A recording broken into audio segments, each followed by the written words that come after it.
Hello friends, आज का हमारा टॉपिक है फाइलम नाइडेरिया, या जिसको हम पहले सिलेंट्रेटा के नाम से जानते थे। उसका आज हम कैरेक्टरिस्टिक्स को डिस्कस करेंगे। फर्स्ट, अगर हम इसके कैरेक्टरिस्टिक की बात करें, जो आता है इनका हैबिटेट। तो हैबिटेट पे ये भी कैसे होते हैं, aquatic in nature. Terrestrial condition पे आपको कोई भी इनके मेंबर नहीं मिलेंगे। अगर एक्वेटिक हैं तो एक्वेटिक में कौन सी टाइप आ गई, क्योंकि एक्वेटिक मैरीन नेचर में भी हैं और फ्रेश वाटर में भी। बट जो आपके नाइडेरिया या सिलेंट्रेटा हैं, ये आपके मिलते हैं कहाँ पे, मोस्टली मैरीन इन नेचर। और कुछ जो इसके स्पेसिमंस हैं, जो स्पीशीज़ हैं, वो होते हैं इनके फ्रेश वाटर इन नेचर, जिसकी बेस्ट एग्जांपल क्या आती है, हाइड्रा। देन सेकेंडली, ये जो हैं आपके नाइडेरिया या सिलेंट्रेट, ये कॉलोनियल फॉर्म पे रहते हैं, मतलब कि एक से ज़्यादा मेंबर ग्रुप बना के रह सकते हैं, जिसके एग्जांपल क्या आती हैं, कोरल्स। या सॉलिटरी बिल्कुल इंडिविजुअल फॉर्म पे रहेंगे, जिसके एग्जांपल क्या आती है, सी एनिमल। इसके अलावा भी बहुत सारे ऐसे सिलेंट्रेट्स होते हैं जो फ्री स्विमिंग इन नेचर होते हैं, जिसकी एग्जांपल ऑरेलिया आती है। या फ्री फ्लोटिंग हो सकते हैं, जैसे फाइसेलिया हो गया। या सिम्बायोसिस, मतलब किसी और के साथ ये एसोसिएशन बना के भी रह सकते हैं, जिसकी एग्जांपल आती है एडम्सिया। इस तरह से इनके बहुत सारे इस तरह की आप कह सकते हो हैबिटेट्स के नेचर ये इनके हैं। ये कॉलोनियल एज वेल सॉलिटरी और अदर फॉर्म पे क्या कर सकते हैं, रिजाइड कर सकते हैं। देन अगर हम इनके ऑर्गेनाइजेशन की बात करें, इनकी बॉडी की कैसे बनी होगी, ये होती है इनकी टिश्यू ग्रेड ऑफ ऑर्गेनाइजेशन। और ये होते हैं डिप्लोप्लास्टिक इन नेचर, मतलब कि इनकी बॉडी की फॉर्मेशन पे भी दो तरह की जर्म लेयर का यूज़ होगा। और वो टू जर्म लेयर कौन सी होती हैं, एक होती है इनकी एक्टोडर्म और एक होती है इनकी endoderm. Then body symmetry, mostly जो आपके सिलेंट्रेट्स होते हैं वो होते हैं रेडियली सिमेट्रिकल। रेडियली सिमेट्रिकल का ये मतलब हुआ कि जब आप एक किसी ऑर्गेनिज्म को अगर आप वर्टिकली अगर आप उसको कट करेंगे, अगर वर्टिकली आप उसको 2 या 3 उससे ज़्यादा प्लेन्स अगर आप उसको इक्वल हाफ पे डिवाइड कर सकते हो, तो उसको हम कहेंगे क्या, रेडियली सिमेट्रिकल। और कुछ एग्जांपल होती हैं, जैसे सिलेंट्रेट पे सी एनिमोन है, उसको हम रेडियली सिमेट्रिकल डिवाइड से नहीं कर सकते, उसकी सिमेट्री होती है बाई रेडियल, मतलब सिर्फ 2 ही वर्टिकल प्लेन से हम उसको इक्वल हाफ पे क्या कर सकते हैं, डिवाइड कर सकते हैं।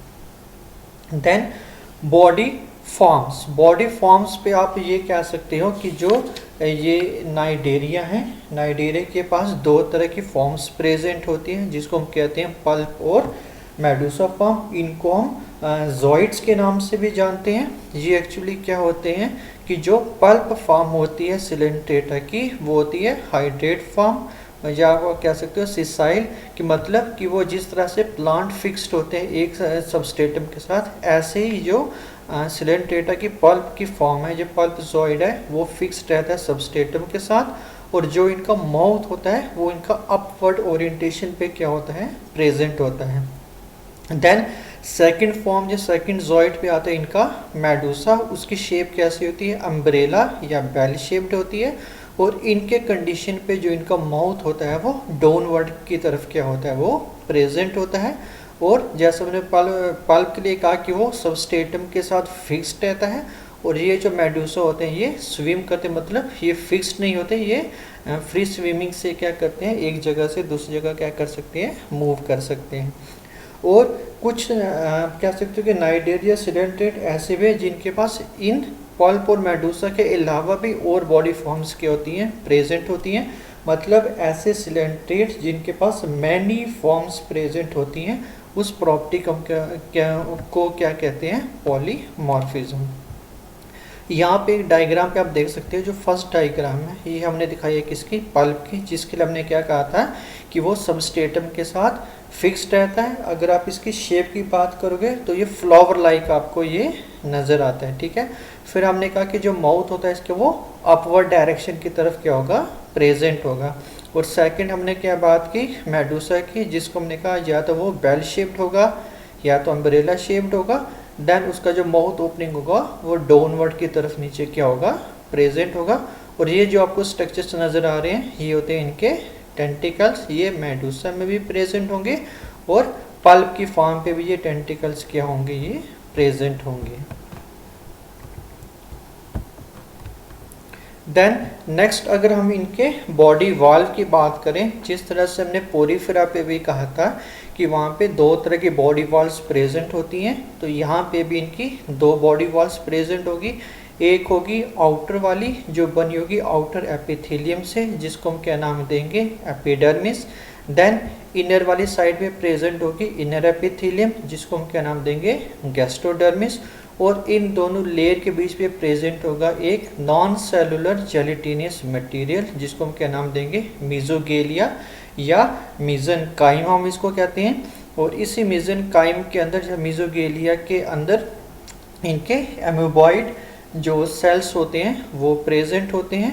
अब ये जो मीजोगेलिया है ये भी अपनी वैरायटी में वेरी करता है। पल्प के अंदर ये काफ़ी थिन होता है और जो मेडूसा के अंदर ये काफ़ी क्या होता है, थिक होता है, जिससे जो मेडूसा का जो वेट है वो लाइट हो जाएगा, मतलब उसको बायोन्सी प्रोवाइड करेगा, जिससे क्या होगा कि वो बड़े इजी ढंग से क्या कर सकता है, वो स्विम कर सकता है।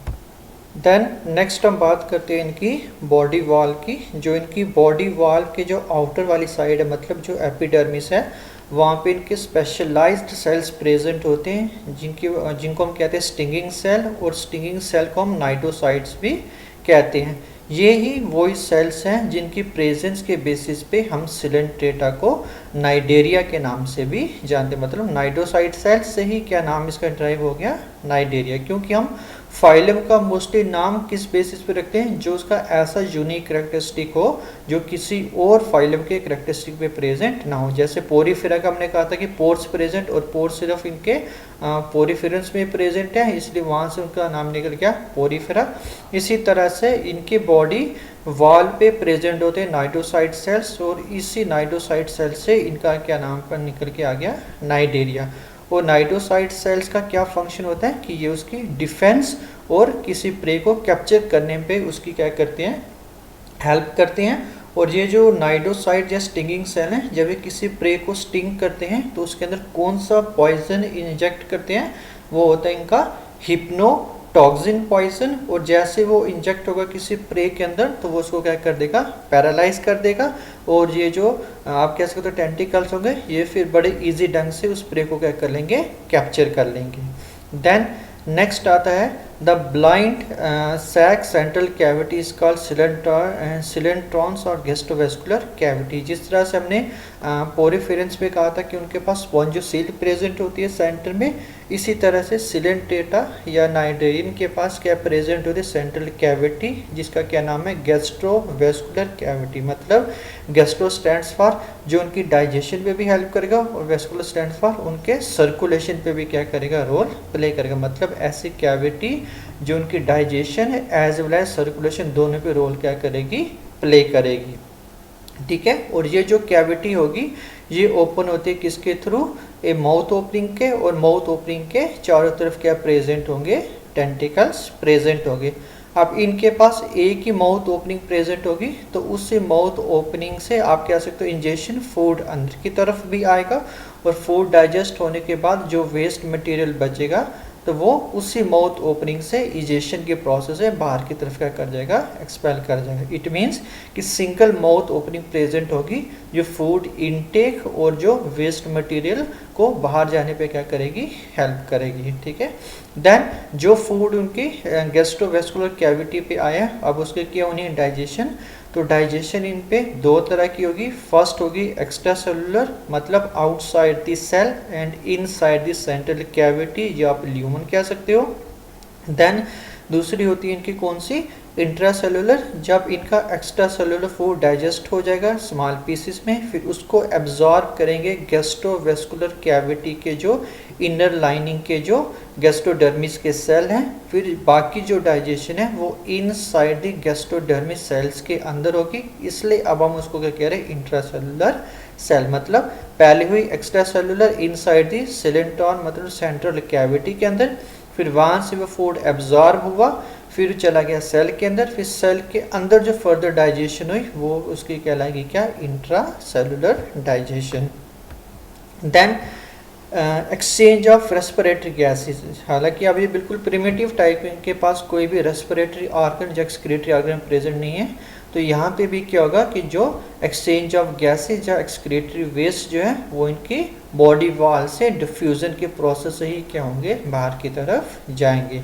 ठीक है, देन अगर हम इनके अब न्यूरॉन्स की या नर्वस सिस्टम की बात करें तो इनके पास आप कह सकते हो एक पेयर पूरा प्रेजेंट होता है नर्व नेट का, एक जो आप कह सकते हो नर्व नेट है वो प्रेजेंट होगा उसका एपिडर्मिस पे, और दूसरा प्रेजेंट होगा इनका गैस्ट्रोडर्मिस पे। क्योंकि मैंने पहले कहा कि इनके पास दो तरह की बॉडी वॉल्स प्रेजेंट है, आउटर और इनर, और दोनों वॉल्स में क्या प्रेजेंट होंगे, नर्व नेट, और दोनों वॉल्स के नर्व नेट को कनेक्ट करने के लिए वहाँ पे क्या प्रेजेंट होंगे, न्यूरॉन्स, जो आउटर वाले नेट को इनर वाले नेट के साथ क्या करेंगे, ज्वाइन करेंगे मेसोगिलिया को क्रॉस करते हुए। Then nerve impulse conduction is diffuse conduction, ये इनका बड़ा इंटरेस्टिंग करेक्टरिस्टिक है। जैसे हमारे कंडीशन पे या मैमल्स के कंडीशन में क्या होता है कि ये न्यूरॉन का जो डायरेक्शन है वो बिल्कुल स्ट्रेट चलता है, कि अगर हमारे हाथ पे कोई या हैंड पे किसी तरह का कोई स्टिमुलस हो तो वो उसी ट्रैक से चलता हुआ सीधा ब्रेन की तरफ जाएगा, कभी वो स्टिमुलस हमारे लेग की तरफ या बैक की तरफ मूव नहीं करेगा। बट यहाँ पे इनका ये होता है कि कोई भी एक न्यूरॉन अगर कोई स्टिमुलस लेगा तो पूरी बॉडी पे उस सिग्नल को क्या कर देता है, वो डिफ्यूज कर देता है, इसलिए हम इसको कहते हैं डिफ्यूज कंडक्शन। ठीक है, और जो नर्व इम्पल्स है वो किसी भी डायरेक्शन पे क्या कर सकती है, वो ट्रैवल कर सकती है। इट मीन्स कि प्रिमिटिव टाइप का नर्वस सिस्टम तो प्रेजेंट है, बट इतना आप कह सकते हो स्पेशलाइज्ड नहीं है कि जो जिस तरह से हायर फॉर्म पे आगे हम स्टडी करेंगे उस तरह का वो फंक्शन को वो परफॉर्म करें।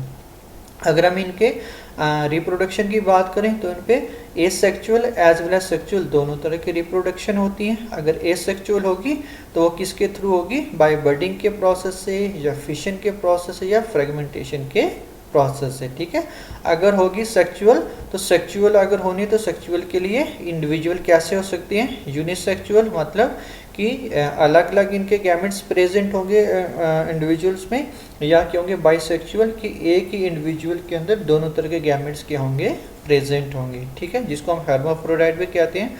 फर्टिलाइजेशन कुछ के कंडीशंस पे एक्सटर्नल होती है और कुछ के कंडीशन पे कैसी होती है, इंटरनल। अगर हम एक्सटर्नल की बात करें तो एक्सटर्नल देखी जाती है ओबेलिया में, और अगर हम इंटरनल की बात करें वो देखी जाती है ओरेलिया में। ठीक है, then cleavage is holoblastic. Cleavage मतलब कि जैसे ही वो गैमेट्स इनके फ्यूज होके उन्होंने जाइगोट बनाया, अब जाइगोट किस तरह से डिवाइड करे, वो डिवाइड करता है होलोब्लास्टिक डिवीजन के प्रोसेस से।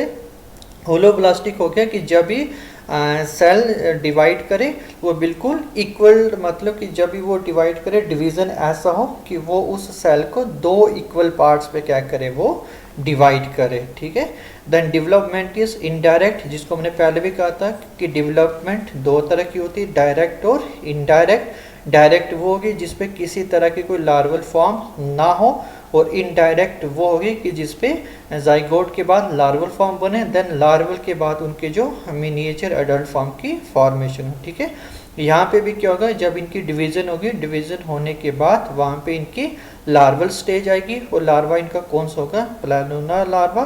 देन उसके बाद ये जो होगा वो इनके स्लेंटेड अडल्ट पे क्या हो जाएगा, वो चेंज हो जाएगा। ठीक है, देन एक और इनकी इम्पॉर्टेंट करेक्टरिस्टिक है जिसको हम कहते हैं क्या, मेटाजेनेसिस। मेटाजेनेसिस ये है जो हमने पहले भी कहा, जो पल्प होगा वो इनका फिक्स्ड रहेगा और मेडुसा इनका कैसे होगा, फ्री स्विमिंग फॉर्म पे, और जो पल्प है वो इनका नॉन रिप्रोडक्टिव होता है, और मेडुसा इनका कैसे होता है, सेक्सुअली रिप्रोडक्टिव। ठीक है, इट मीन्स कि जब एक सिलेंटेट में पल्प फॉर्म मेडुसा पे चेंज हो और मेडुसा फॉर्म पल्प पे चेंज हो, ये जो अल्टरनेशन होगी सेक्चुअल और एसेक्चुअल फॉर्म की, तो ऐसे प्रॉपर्टी को हम क्या नाम देते हैं, मेटाजेनेसिस। मतलब जिसपे सेक्चुअल फॉर्म एसेक्चुअल पे कन्वर्ट हो जाए और सेक्चुअल फॉर्म एसेक्चुअल में और एसेक्चुअल सेक्चुअल फॉर्म पे क्या होती रहे, अल्टरनेट करती रहे, और ऐसी प्रॉपर्टी को हम क्या नाम देते हैं, मेटाजेनेसिस। ठीक है, देन लास्ट वन आता है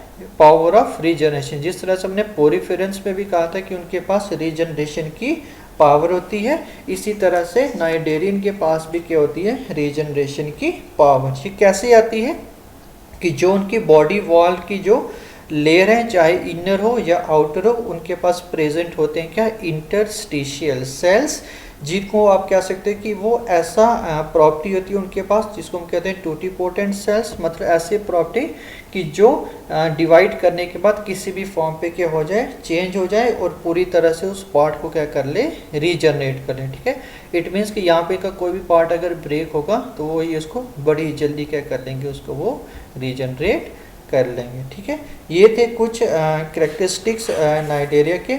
इसके अलावा इनके पास कुछ सेंसरी स्ट्रक्चर्स भी हम कह सकते हैं प्रेजेंट होते हैं, जो इनके फोटो रिसेप्शन या इनकी स्मेलिंग के लिए या इनकी बैलेंस के लिए भी क्या होता है, वो यूज़ होता है। जैसे आप बात करो, इनके ऑसिली प्रेजेंट होते हैं जो इनके फोटो रिसेप्शन के लिए यूज़ होते हैं। ऑल फैक्ट्री पिट्स प्रेजेंट होते हैं इनकी स्मेलिंग के लिए। स्टैटोसिट्स इनके स्पेशलाइज सेल्स होते हैं जो इनकी इक्विलिब्रियम पे क्या करते हैं, रोल प्ले करते हैं। ठीक है, इसके अलावा हम इनके ये भी कह सकते हैं कि इनके पास जो स्केलेटन है, ठीक है, स्केलेटन भी प्रेजेंट हो सकता है बट उतना ज़्यादा एडवांस्ड फॉर्म पे प्रेजेंट नहीं होगा। अगर प्रेजेंट होगा स्केलेटन, वो कुछ फॉर्म पे एक्सोस्केलेटन हो सकता है और कुछ फॉर्म पे वो कैसे हो सकता है, एंडोस्केलेटन की फॉर्म पे प्रेजेंट होता है। ठीक है, और बहुत सारे बुक्स पे ऐसा भी लिखा होगा कि इनके पास हाइड्रोस्टेटिक स्केलेटन प्रेजेंट होता है, मतलब जिसपे आप कह सकते हो कि हाइड्रोस्टेटिक मतलब कि वाटर का प्रेशर या फ्लूइड के प्रेशर से उनकी बॉडी की फॉर्म या उनकी शेप एक एक्वायर की जाए। ठीक है, वो उनका क्या कहलाएगा, हाइड्रोस्टेटिक स्केलेटन।